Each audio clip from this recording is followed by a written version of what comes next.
Oh, we're back. That's right. I got to take down the green.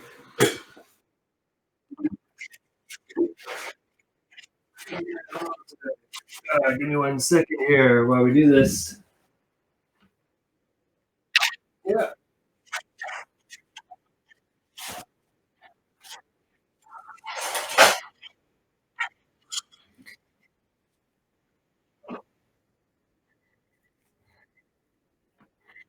Yeah, that crushed a little bit.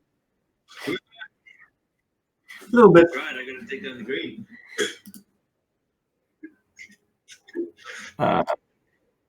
All right. Well, we are season 2, episode 5. Welcome to Digitized. Unlock your digital potential again. This is fantastic. Love the momentum, love the progress, love all the feedback, love the impact that this has been making. We are getting very, very excited. We still see our subscribers growing. We still see the impact growing. And I love what you've been doing, Kent, in getting us out to even more platforms. So things are good today. How about on your side?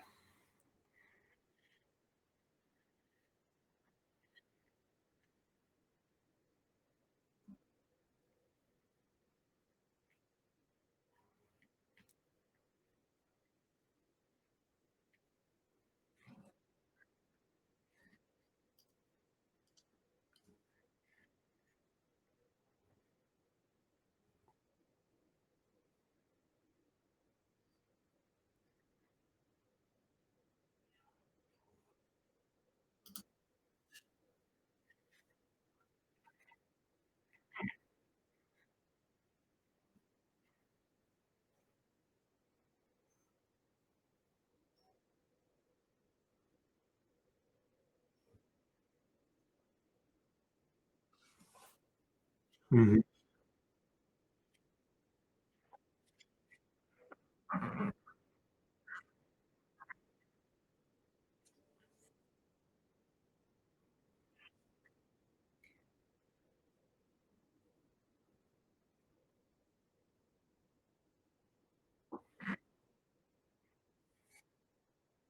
Mhm.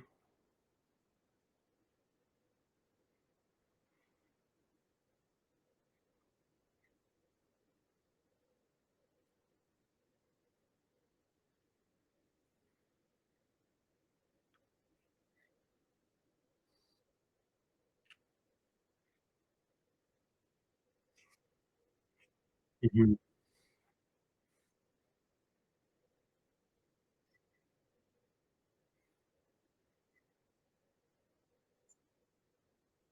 Mhm.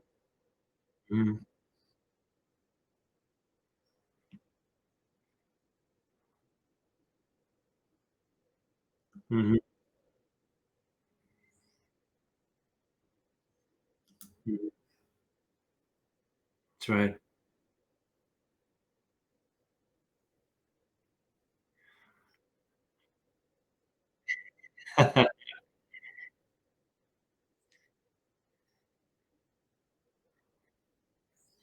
Yeah, yeah, same on our side. What's fascinating about this subject, and I know we're going to go very deep on that today and give some examples from our worlds as well, is the idea that what is very powerful here is we're noticing inside of companies that we're working with on a cultural level, on a strategic level, even on an innovation level, is that the term digitization is now becoming fast a trend in the gestalt in the language, which is like, what are they seeing as the trend that's going to actually impact their company? And they're seeing this as what is our digital capability? And it's not just digital transformation, which I think in the past has meant let's move to the cloud. How do we store our data? How do we store all of our analog systems and software? How do we take all of the information we have as a company and digitize that, which is a lot of the time digital transformation. I think what I've even been learning myself through the last weeks is just how far the impact of digitization is taking industries and companies. And so it's fast becoming a very important conversation. and not just from those that have been specialists in information technology and IT, or the ones that are doing cloud migration or data services. But I think this is, again, from, if you look it back to our videos in season 1 and even the beginning of season 2, as we're getting deeper into tools, the concept of digitization is, what is now the possibility and the opportunity for my business if I start to think about my impact and scale in digital terms? And this is where it's getting very, very exciting. And I know we're taking the conversation today, just what are some of those learnings? What are some of the experimentations we're having? What are some of the things that we're working on? Like for you yourself, this morning, Kent, as our team members have been speaking with companies, and what's very interesting, it's no longer just geo-specific. Most of our conversations that we're having are with companies in different countries, because now the boundaries and the borders are just disintegrating. So we were, having a really great conversation with people in South Africa today, companies in South Africa. This week alone, I think has been in Australia, in Asia, in Europe, South America, North America. And it's really fascinating now how we are, how the concept of digitization is starting to get people thinking differently about how they network, how they interact, and what the possibilities are for their company. So yeah, so looking forward to this, just digging in deeply today. Yeah.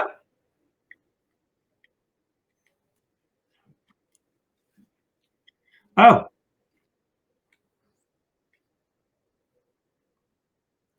okay.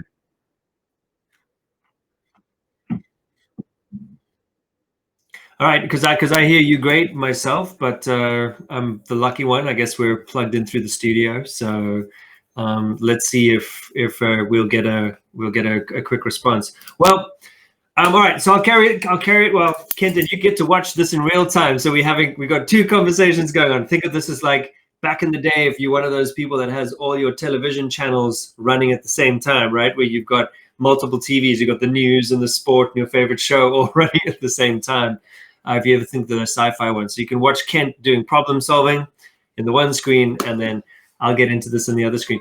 So Kent will jump back into this conversation. One of the big things that we explored in the last episode from last week that we wanted to go deeper on is, we've been getting more and more requests about what are formats, what are structures, how are you supporting companies, what are certain things that we're doing that are helping to, one, help companies start thinking about their digital potential and unlocking that digital potential.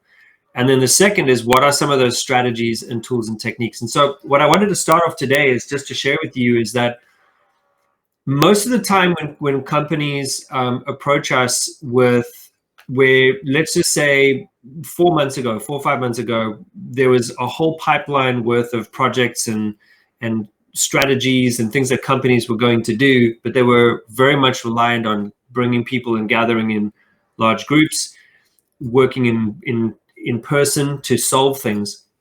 What we've noticed is two things: in the needing to get on Zoom and get on video calls a lot more, needing to figure out how to still run that work with remote workforces, figuring out how do you still lead people successfully. One of the biggest things that we've found is to flip and reframe or convert work, which we would call, when we're producing a digital event, when you're taking an agenda, and most programs should have their agenda, they've got their project flow, right? They've got their project templates, is converting that into what we call the show flow. And the show flow is what is happening in the digital experience minute by minute, and how does one navigate that? What's interesting is we're taking that concept of show flow and adding that into every type of engagement that we're working on, and really advising clients in the same way, which is, what is it that you're trying to achieve from where you are today to where you're going? And understanding that your workforce is in multiple time zones. Everyone will have different levels of connection. There are these different roles and responsibilities, which there's a lot of more self-managing that's happening in the company. How do we bring everybody together to be able to successfully implement this particular strategy or product or project? So what we've been doing, which has been very, very successful, and we've noticed for anybody that's watching that is looking to convert their analog or physical engagements into digital engagements, here's one massive win that we've been experiencing over the last few months, is breaking that experience down into smaller engagements, which is if you had a 2-day event, the idea is you may want to think about doing that over 10 sequences, 8 to 10 sequences. If you have a multi-month project, you want to start looking at the milestones of that project and breaking those down into smaller engagements in a digital experience. And we've noticed that sometimes projects actually have double layers now, that where before we could get everybody together in one track, we're now noticing that sometimes you have to run the same project twice in 2 different tracks because of the 2 different time zones. Because now we're, if you are like us, we're up early in California, and if we're working with clients in Asia or in Europe, there's different types of zones and time zones that we have to work on. But breaking a project down into bite size allows us to manage the type of on front of screen fatigue that has been showing up. It allows us to maintain energy. It also allows us to rely on tools like Google Documents or Miro boards or any of these other particular platforms that we've been showing you on the previous episodes of Digitized. What it is allowing one to do is take very complicated in-person structural projects and break those down into smaller tracks, smaller manageable tracks.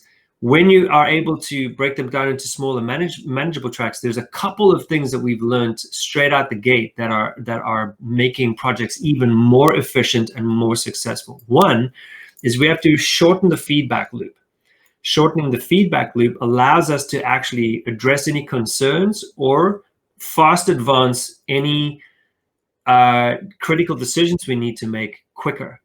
The second thing that it does is it actually gets us to be very succinct about what we're able to accomplish and achieve within that pocket. And now one of the things we've noticed is that if you work in 90-minute, maximum 2 hours, but 90-minute blocks in your project scopes, and taking some breaks, it actually maintains teams' energy.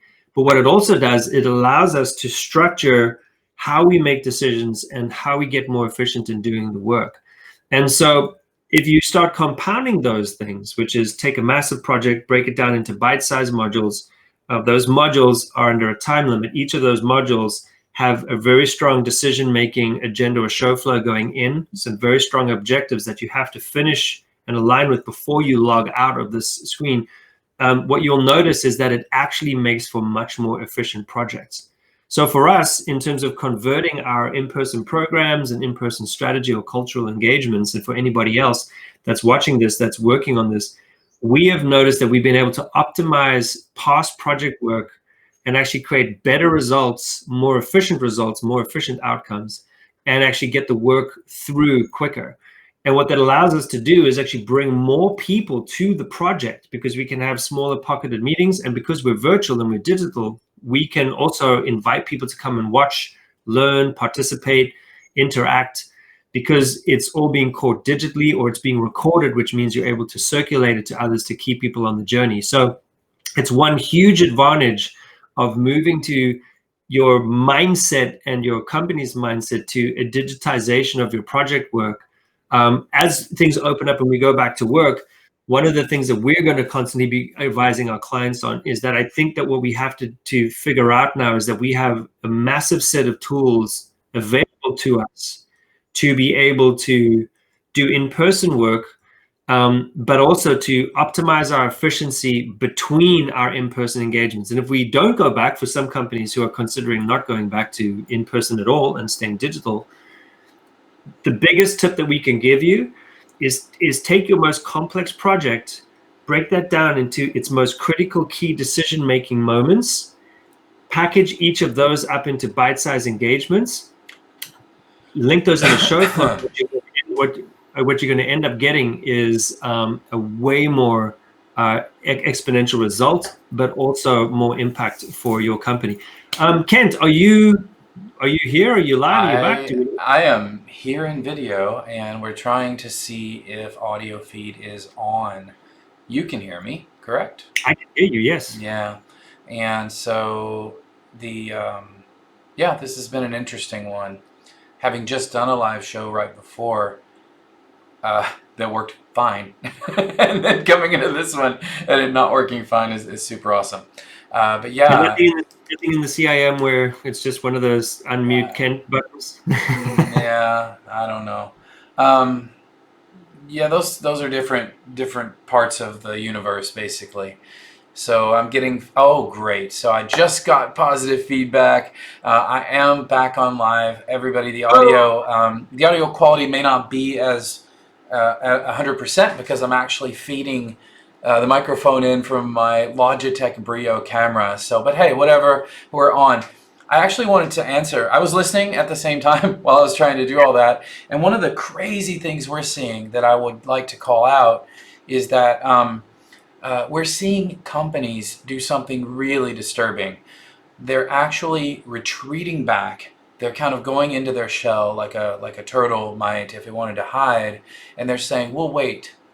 We're not going to do experiments. We're not going to innovate. We're halting all innovation spending." I've heard those exact words from amazing companies and amazing people. And this is not the time for that. This is the time that maybe you do need to conserve some cash flow. You need to be frugal and careful with your fiscal management. That's just good management. But you cannot cut innovation because you must innovate through this. This is when innovation takes a front seat. This is when the innovation that companies figure out now are the things that are going to propel the future. These are tomorrow's leaders. The companies that innovate today are the leaders tomorrow. It has always been true in every recession, in every difficult economy, in every difficult moment, from war to COVID to recessions to depressions. The innovators win. And so I just can't even, when I'm on these calls and they can see me in Zoom and they tell me something like that, my face just probably shows everything in a second that I'm thinking. But I don't get that. And the good news is it's not every company. Many companies are truly stepping up, and they're getting creative, and they're applying budget in reasonable ways, and they're running many experiments to see what works. They're reaching out to their customers and they're saying, "How can I help you?" And you know what? The answer might be different today than it was last month or the month before or last year, but they will give you an answer. And if you can do that, if you can help them, well, then that's business. You've got something to do there together. And I just think that degree of flexibility and is just, it's just tantamount to a positive future outcome. Mm-hmm. Agreed. I mean, there's, building on that, I think we've mentioned this in a previous show as well, which is that what we're noticing is that there's where before, especially if you're somebody that's selling to organizations or you're consulting to organizations like us, you're participating, there was always a very deep complexity in how you get people to and organizations to connect to the work, because they call you up, they have a need. This is all pre-COVID. They call you up, they have a need, and it's also you get lots of tenders, you get lots of pitches. There's the process is quite a long and arduous one, especially going through procurement and really figuring things out, and the different personalities and the archetypes of people you connect to in order to get the work converted or to do the work was pretty vast and complex. Fast forward to COVID and now coming through COVID, there's two kinds of people. The ones that are just saying, wait, I want to wait to see what happens, or those that know that they're kind of tapped into a primal, almost like survival level, like a Myers-Briggs sort of link, not Myers-Briggs, but Maslow's hierarchy is what I meant to say. Sure. Maslow's needs, which is like our survival and our evolution is on the line here. So I have to do everything in my power to transform and innovate and create. So really, there's two types of people. The ones that are going like, you know what, we're going to wait. Or, you know what, we've got all this other complexity going on. We're not going to do anything yet. And it's very interesting. It's not to say that there's a right way or wrong way. Everybody's got their own ecosystems and their own conditions to deal with.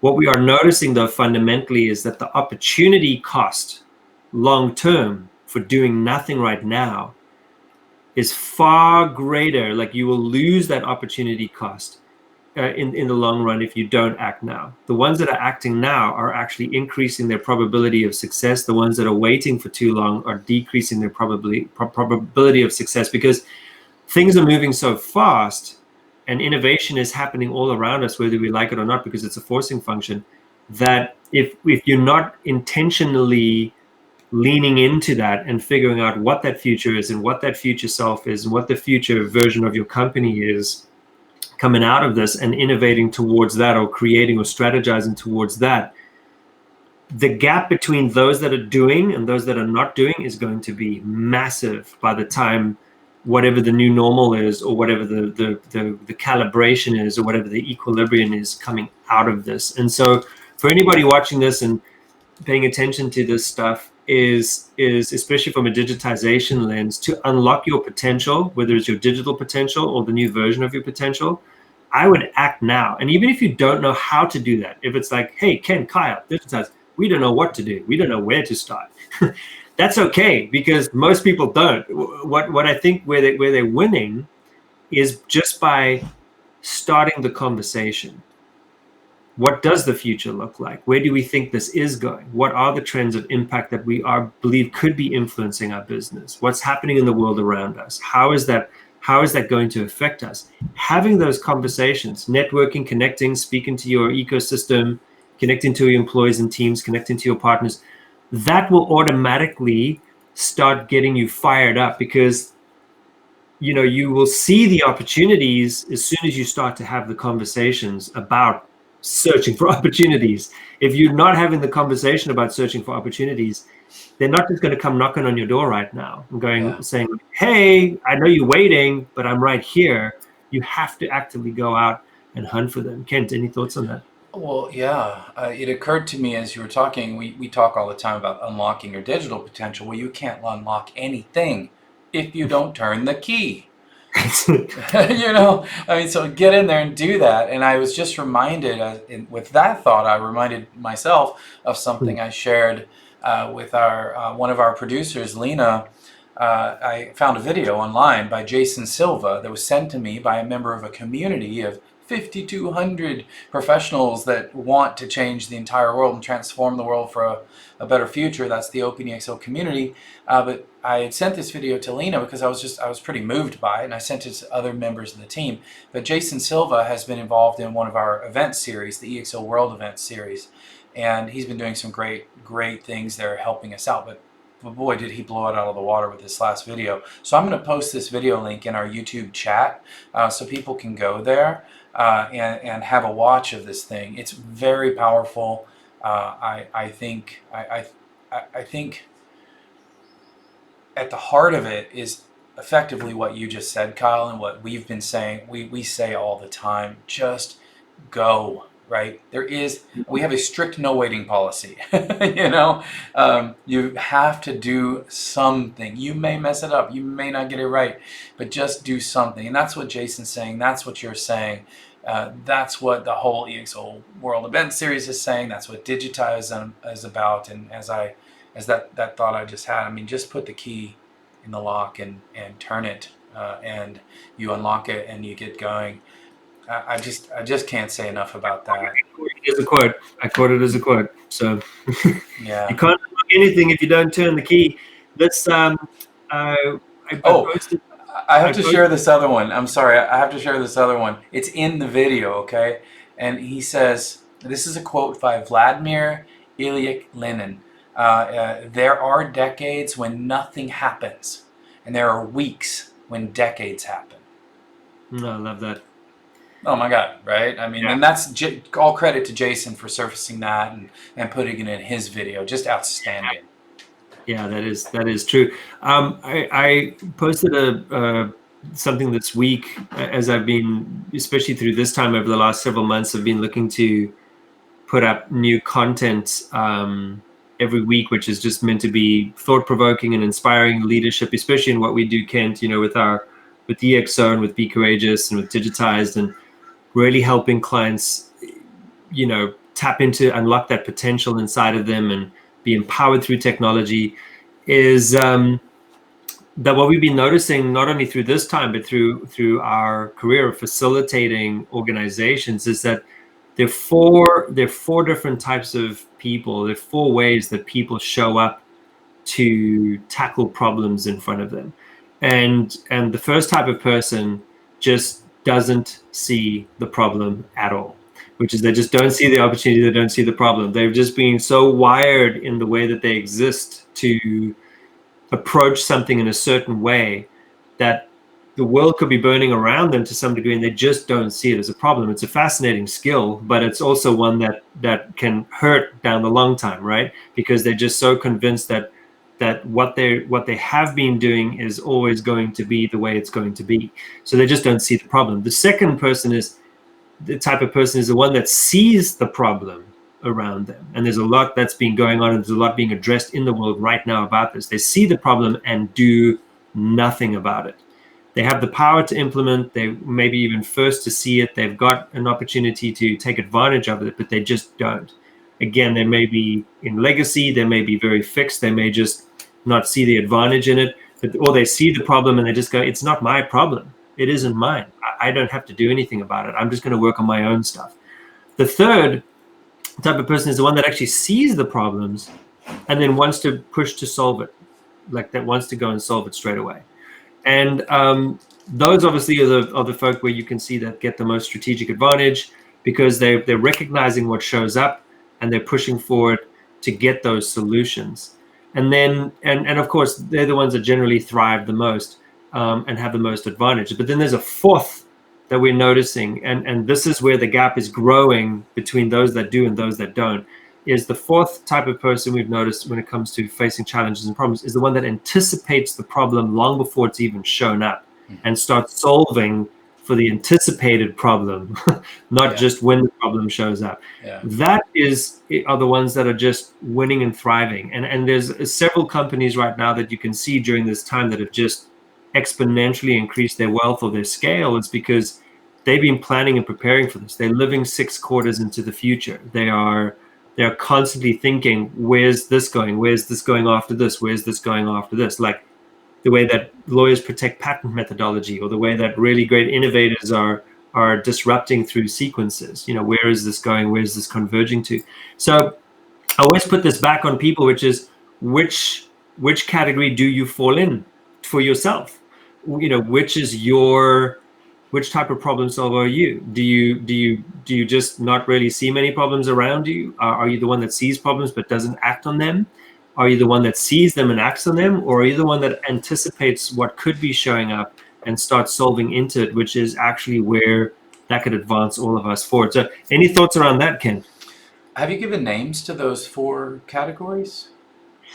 No, I haven't given them characters. It's really just personality types. But that could be interesting to name. I'm thinking of some other frameworks that talk about business life cycles, frameworks that talk about innovation life cycles. I mean, there's so many, and a lot of times they'll have things like, there's one that has pioneers, that's right, town planners, and shoot, I'm forgetting the other one. But there's 3 main stages there, and these types of people also would intersect with the model that you've just proposed. So if I'm more of a pioneer, I'm probably more of your type number 4, which is going to be anticipating problems, because I've already planned my trip. I'm about to go across the line where nobody knows what's over there, and at least me personally, I for better or for worse, entrepreneurs will also tend to be in those 3rd and 4th categories. Now, there are different types of entrepreneurs, and I have found myself in both. So I also find myself operating sometimes in all of those categories as well, depending on the context and my own desires to do stuff. Am I really interested in that, even though I see the opportunity? Now, I do think that if you see an opportunity that's truly an opportunity and you recognize it for what it is and you're ahead of the curve and it's not something you're going to do, write it down and then just share it. Give it away. I mean, if the world's going to get better because someone else picks that up and runs with it, that's a good day. I mean, you've done a good thing. And so I frequently see things I neither have the time nor specific interest in that are truly opportunities. And I listen. I keep a list of those and I listen to people. And if I hear somebody say something, oh yeah, hang on. I'm going to go get my book. I've got a book here and I want to tell you this thing. And if you want to do something with it, go for it. You don't owe me a thing. And I believe that giving people that license, if it's something that they can do, is really important because, I've got plenty of stuff to do. You do too, Kyle. Most of the people we work with do, and more so than ever these days. So really being generous if you have something that's an opportunity, but you're falling into that first category because it's just not your problem, as you said, or it's just not, or the second, like I'm just not going to work on it right now. That's fine, but don't just throw it in the trash. I mean, maybe the world improves if somebody picks that up and it fits their personality, their need, their time. Because boy, isn't timing everything? I mean, I might even answer which of those categories I'm in tomorrow different than I would today. That's right. It just changes. Absolutely. And I think what we're, and as you and I've been talking about this for months, and also I've been sitting really meditating on this particular topic of not just digitization, but I've been thinking about what is necessary on a fundamental level to create systemic change. And if we put this lens of a business that is always run in a certain way, and the way that people have always thought about their business in a certain way, that we can only operate this way, we can only scale this way, we can only grow this way because history has told us this is the way, my education's told us this way, all the masters in the industry, all the books we've read, all of the experts have said this is the way you do it. This is the process, this is the methodology, this is the way you think about it, this is the sequence of events, these are the case studies, these are through history, we've tracked it back, which is folk that get their MBAs, folk that go through business school, folk that go through strategy school, all those things, working with deep consulting expertise or insight as an expert. It's very interesting when something comes along and just goes whack and actually shakes that to the core. It's like one of the most amazing things that I saw, which is completely off piece, but it's a metaphor, was watching the History Channel once. And I'm fascinated about ancient history.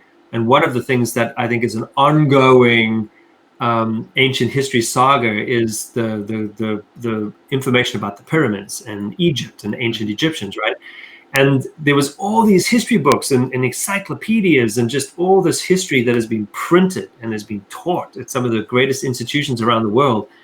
And then when they got to do some technology advancements in soil, in understanding soil and understanding molecular structures of rock compression over time and aging and things like that, and then they realized that everything in the history books that's ever been printed about Egyptology, if that's a word, was incorrect because they missed a bunch of things and they found a bunch of new things that came along. So that disrupts and actually shakes thinking at the core.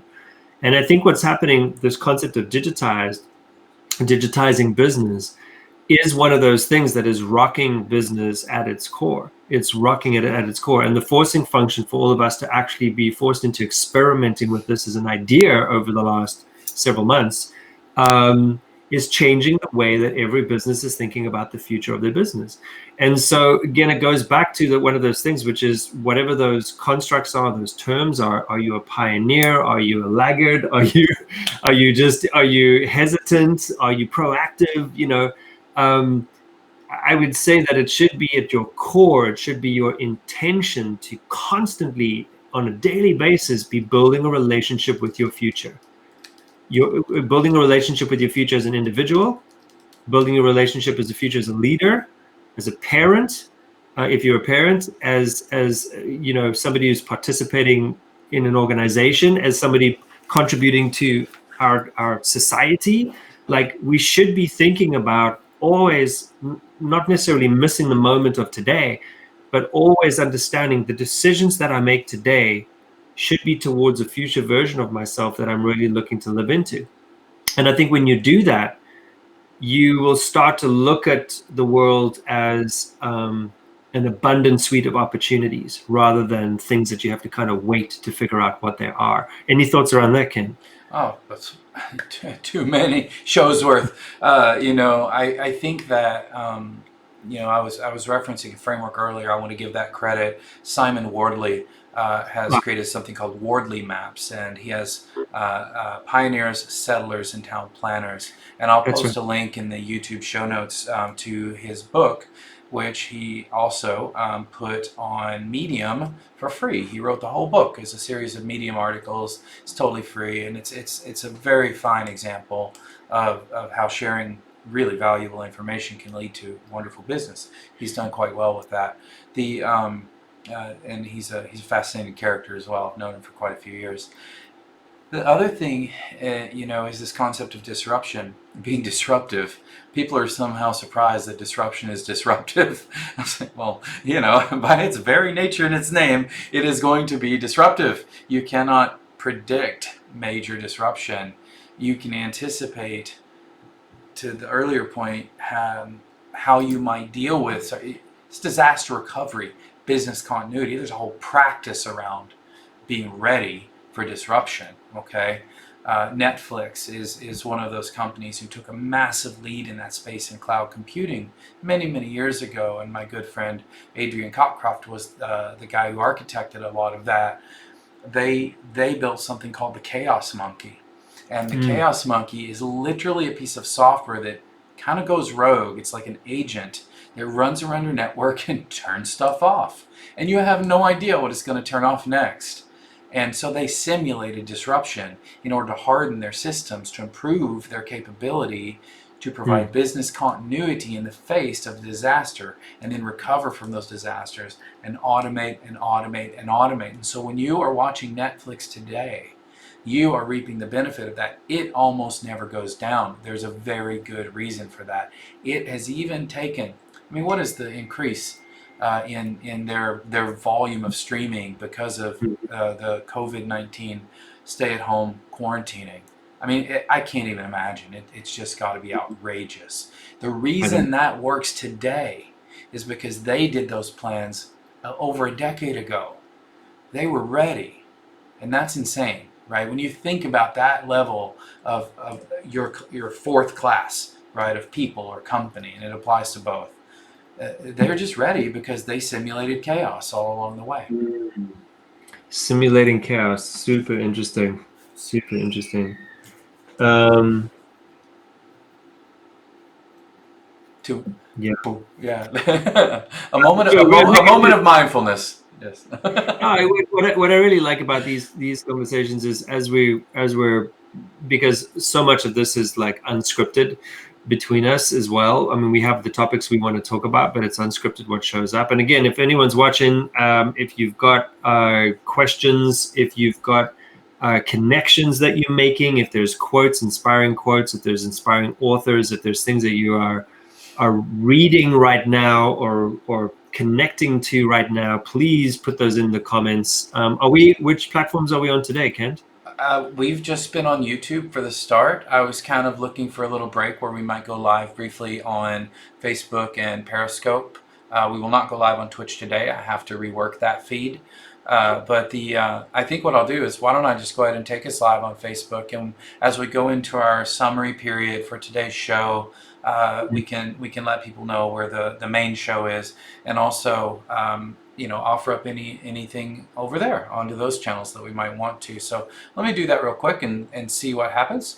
The Facebook, boom, and Periscope, which is Twitter, we're going to fire that up right now. And Kyle, as you know, there's a little bit of a warm-up time where people see the feed and they click. So we're in that period now for Periscope and Facebook. That's Twitter and Facebook. And all of this with the multiple streams is also an experiment for us. We're really very curious how this thing crosses over. And so sometimes we're trying going live on the other feeds and then going on YouTube. Sometimes we're going live on YouTube and then going live on the other feeds. Sometimes we're just going live on all of them at the same time. I have no idea which of those patterns is going to be best for us. But I will say, interestingly enough, hello Facebook, because we tend to see our most engagement on Facebook. We tend to see our most stream views over on Twitter. And then we seem to have our most stable, kind of steadily growing audience of people who are more deeply engaged on YouTube.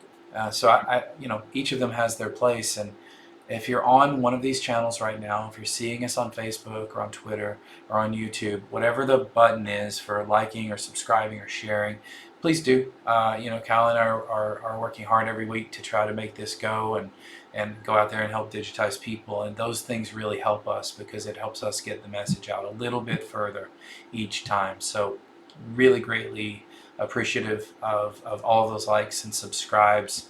And the subscribes are important on YouTube because that's how you know when the next show is, when we schedule the next stream, or if we have sort of one-hit content that we record pre-roll that we feed into the channel, or tips.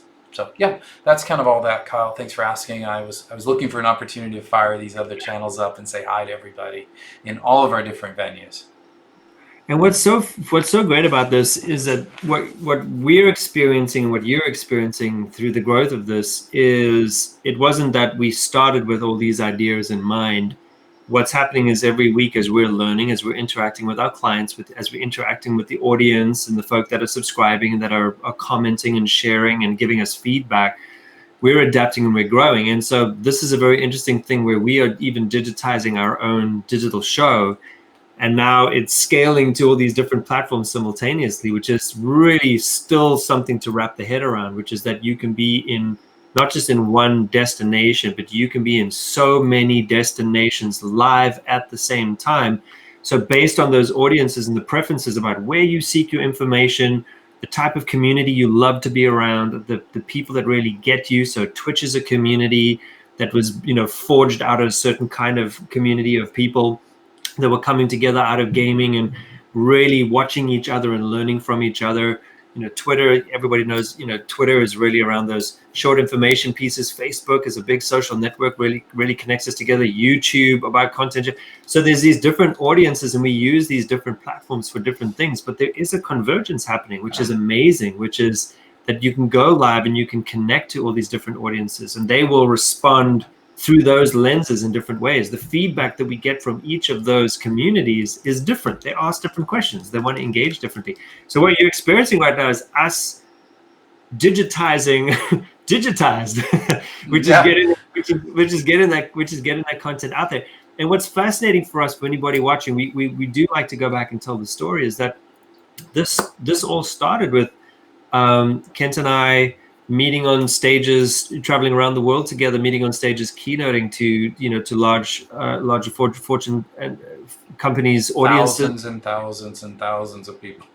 Yeah, and then mainly just intact groups or very, very exclusive events. We meeting on the stages in these different, in having these wonderful conversations offline around dinners and things, really connecting to each other, and then realizing that we live 10, 15 minutes from each other locally, starting to get together, starting to meet first out for a beer, then ending up in a really fun little tea house in Fairfax, making consistent time with each other to mastermind what's here, what's the stuff, how can we collaborate, how can we connect, because we both are after shared impact, we both are after growth and impact. Realizing that this concept of digitizing and unlocking people's digital potential is where we deeply, deeply intersect. Making the commitment to start a show, making the commitment to getting something going, making the commitment to creating a product and getting that out to the world and seeing who would be interested in resonating with it, and then connecting to a community who are interested in doing the same thing. Suddenly the world starts placing challenges in front of us that actually fast-tracked the need for what we were just being inspired by to suddenly get to this point. We, season 2, episode 5, we've built and launched a company in the last 10 weeks. Talk about 8-week sprints.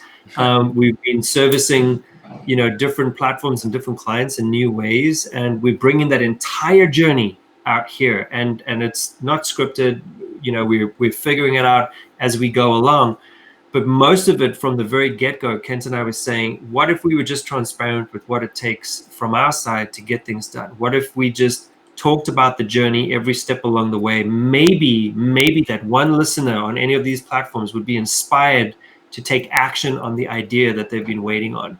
They would take action or learn something that allows them to say, hey, I heard it in this way from these guys on this show at this particular day at this hour, and it just something went click in my mind, and now I'm gonna go for it. And that's what this is all about. So we're just very inspired. Every week we're very inspired as this is growing and as this is making more impact, and we're seeing how it's helping people. But any thoughts around that one, Ken? Because I know this is deeply in alignment with your purpose, but that's just the story. The story's been a fun one, and it's really good to realize that this has only been 10, 12 weeks, really with like super, I mean, we've been doing it over a year and a bit, but really with the intentional focus, it's been a short space of time what we've been able to create and develop, just because there's commitment and energy to the impact.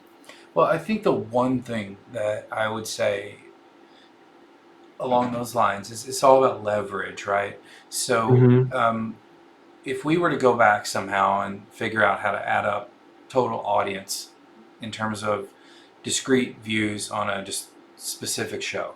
So it might be the same person, but let's just say they saw different shows over time. And we look at all the different mediums, we look at all the different downstream events that we've also helped others produce. There is no amount of physically flying around that you and I could have done in the same time span to talk to that many people in that many countries, from that many diverse backgrounds, and diversity right now, and race, and all these things, really being able to connect with other human beings in meaningful ways. This is the way to do it. I mean, I don't know the number. I haven't actually tracked that. I don't know that I would bother to go back and count. All I know is that from 3 months ago to today, we have impacted, I mean, and this is not bragging, okay? This is just like, this is why you do it. And never bragging if you can do it. Yes, you've got a bragging thing. You want to share that? I forgot about the bragging thing. There's the bragging thing, but there's a quote that I landed on the last week, which is said, it's not bragging if you've done it, and it's not bragging if you can do it. There you go. Just that's it. It's just a fact. But the most important thing is that we're also teaching everyone else how to do it. That's right. And so all of the people who are watching this journey, who are seeing any of the shows that we're touching, it's not that far away. Like, you can reach out there and grab it and grab on. And I just think that's the one overriding thought I have. And as you said, I live into that. It slots directly into my own massive transformative purpose, which is to empower people with technology. I've been evaluating that lately in light of all the changes that are happening in the world, and certainly the resurgence of hate and racism and the horrible things that we're seeing. Is my purpose solid, right? And if I just keep doing that, will I have a positive impact on these things? And I do believe that I will. And I'm not, I'm looking at if I should even modify that a little bit. This is just a personal journey, right, that I'm on, and sharing. Sharing it with you, Kyle, and sharing it with all the people we work with, and all the thousands of people in the various communities that you and I build and facilitate. So yeah, it's unbelievable. And when I close each day, most days anyway, even if it was a hard day, and I can ask myself, well, did I make a positive difference today for anybody, even one person? And I can usually say yes.